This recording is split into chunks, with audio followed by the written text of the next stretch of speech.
grew up. He saw a kid get run over by a bus that he was in, and he just happened to go over and out of curiosity look at this kid that was laying on the ground dead. Like there's so many things that was about a story that I thought my shit was crazy, right? I thought that my life was a little bit rough, and then I realized, okay, so maybe I'm full of shit. If David could get over this, if David could really master his life, then I can too. But that's what I talk about when I say in my video stuff like, you got to reach deep inside your soul and find the shit that you've overcome in the past when you're going through struggles. Because when you're going through struggles, usually you just can't grasp. You can't grasp your own capabilities, and that's what I'm talking about. And that's one of the things I've learned from David Goggins. So for speed up past his childhood, he is fat, overweight. He in a situation where he is, spraying for pests, and that's what he's doing for a living. And he's seeing this video of these Navy SEALs, and he's looking at them, and he's seeing how they're just such badasses, and the pain that they go through and everything they go through during Navy SEAL training. Anyways, uh, cut the story to the end. He does the Navy SEAL. He becomes a Navy SEAL, and he becomes a badass. And during this whole training, he's like, spraying and shit, and just going through anyways, and just like barely getting by, right? Then what he does is he gets out, and he decides that he's a little still overweight. I mean, he's more muscular because he decided to lift weights. That was what he was going to do when he was in the SEALs. But now he's muscular. He's big, and he's trying to compete in this race. And I believe it was somewhere in San Diego. It was a San Diego race in the desert, something like that. I don't know, but he goes on this race in the desert, and it's a 24-hour race. It's just a race to where you're going to run, I believe, 100 miles in 24 hours.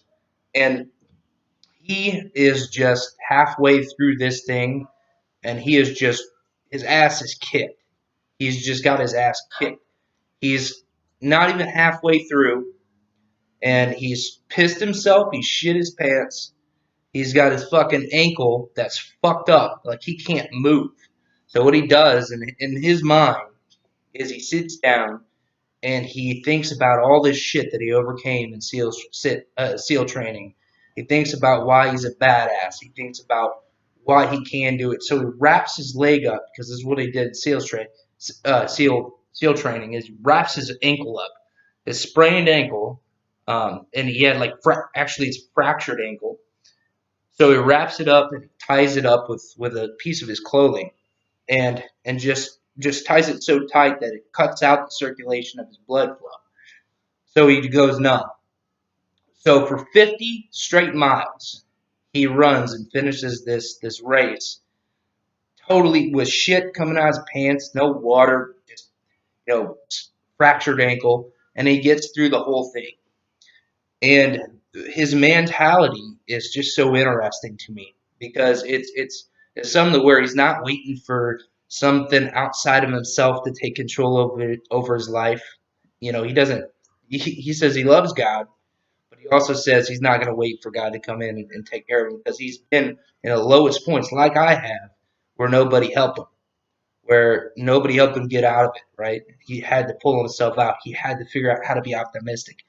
Had to figure out how to pull out of his ass, out of nowhere, some type of strength and some type of will to survive.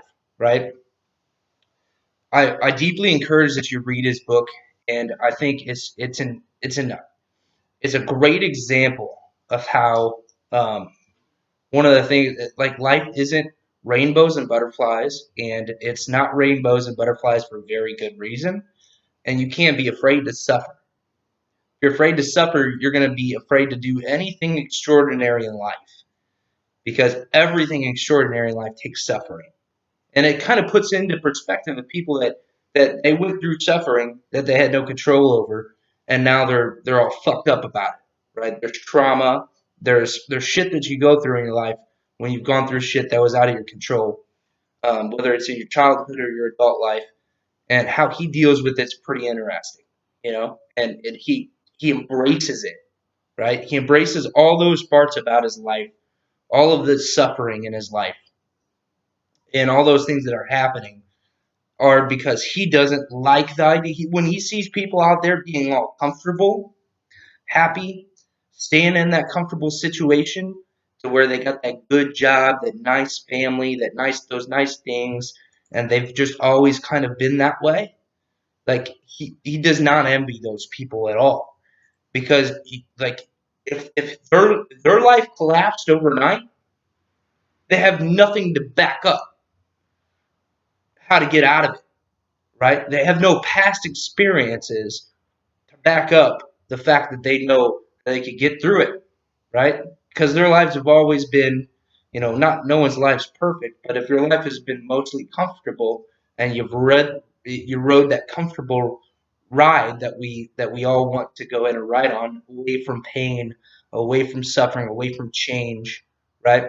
When we do that, you're put into a situation where when that next thing comes up and eventually something's going to come up, how much power do you have to grasp? How much stuff from the past that you pulled yourself out of do you have to grasp? And the more I have to grasp, the higher up the chain I can go of success. Because I just know that I know that throughout my life, why would I be scared to start a business? What the fuck do I have to lose? Right? I've been through the pain before. I've been through all types of pain. I'm not afraid of pain. I know that I can cope with pain. You know, it's almost weird when I do not have pain in my life. It's a little strange. I sit around like, what the fuck? This is weird. But again, that's why he puts himself in these situations doing uncomfortable things. And I really value that.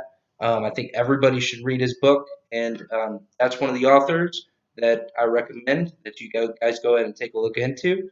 David Goggins, and the name of his book is Can't Hurt Me. All right, check it out. See you in the next video.